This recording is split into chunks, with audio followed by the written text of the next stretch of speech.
It has attacked our parliament, our financial capital Mumbai, marketplaces, and pilgrimage routes.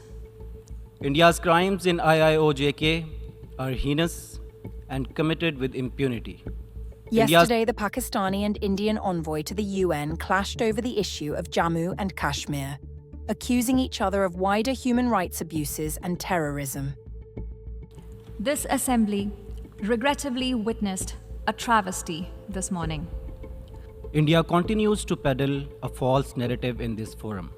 A country run by the military with a global reputation for terrorism, narcotics trade, and transnational crime has had the audacity to attack the world's largest democracy. While the Indian delegate referred to India as the biggest democracy, the world knows that India's reign of terror against its minorities continues unabated. As the world knows, Pakistan has long employed cross-border terrorism as a weapon against its neighbors. India continues to sponsor terror activities, not only against Pakistan, but also in other countries. For decades, India has been the primary perpetrator, supporter, and financer of terrorism. It has attacked our parliament, our financial capital Mumbai, marketplaces, and pilgrimage routes. The list is long. India's sponsorship of terrorist organizations such as Tehreek-e-Taliban, Pakistan, and the Balochistan Liberation Army has led to the loss of thousands of innocent Pakistani lives. It is even more extraordinary for a country with a history of rigged elections to talk about political choices, that too in a democracy. The real truth is that Pakistan covets our territory and in fact has continuously used terrorism to disrupt elections in Jammu and Kashmir, an inalienable and integral part of India. These distortions cannot alter the reality that Jammu and Kashmir is an internationally recognized disputed territory.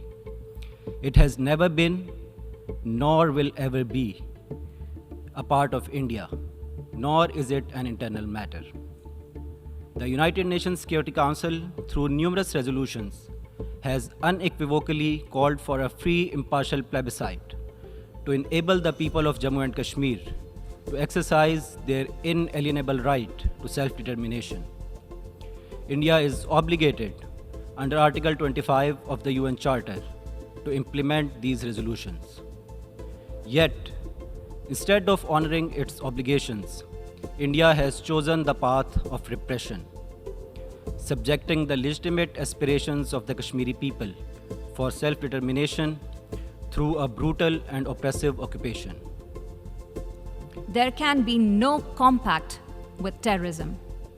In fact, Pakistan should realize that cross-border terrorism against India will inevitably invite consequences.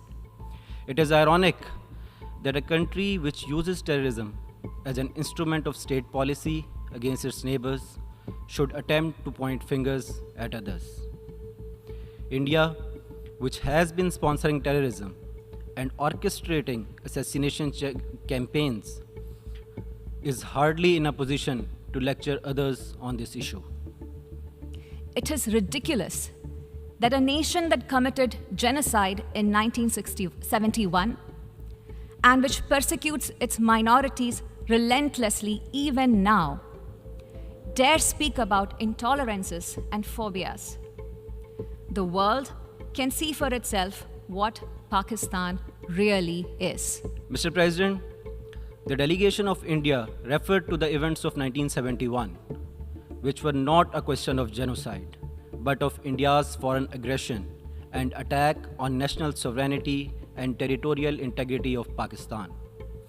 I would like to request the Indian delegation to refer to the General Assembly resolution of December 1971, which upheld the sovereignty and territorial integrity of Pakistan against the foreign invasion. The BJP RSS government, which has ruled India since 2014, is imposing a reign of fear and violence, not only against the people of IIOJK, but also against its own Muslims, Christians, Dalits, and other low caste Hindus. Islamophobia has deeply infiltrated the Indian state, where 200 million Muslims face lynching by cow vigilantes and pogroms led by RSS, often with government complicity. Muslims are facing forced conversions, disenfranchisement, restrictions like the hijab ban, and the destruction of hundreds of mosques, including the Babri Masjid, all aimed at erasing Muslim identity and culture, which are integral parts of India's history. Mr. President, we are talking about a nation that for long hosted Osama bin Laden, a country whose fingerprints are on so many terrorist incidents across the world, whose policies attract the dregs of many societies to make it their home. Perhaps it should come as no surprise that its Prime Minister would so speak in this hallowed hall.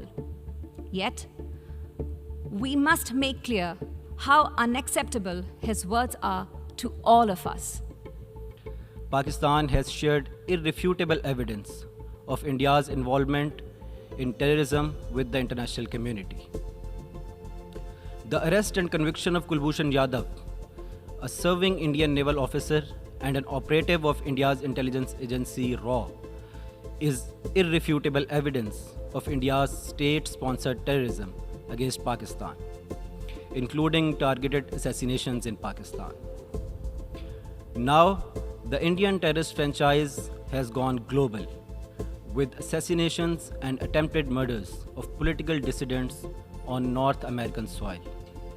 Mr. President, India must end its state-sponsored terrorism, cease its illegal occupation of Jammu and Kashmir, and fulfill its obligations under international law. Pakistan has been and will continue to highlight India's state terrorism against our people and the people of Indian illegally occupied Jammu and Kashmir. Make no mistake, Indian state terrorism in IIOJK will not be able to dampen the indomitable spirit of those seeking their inalienable right to self-determination. We know that Pakistan will seek to counter the truth with more lies. Repetition will change nothing. Our stand is clear and needs no reiteration. Thank you, Mr. President. I thank you, Mr. President.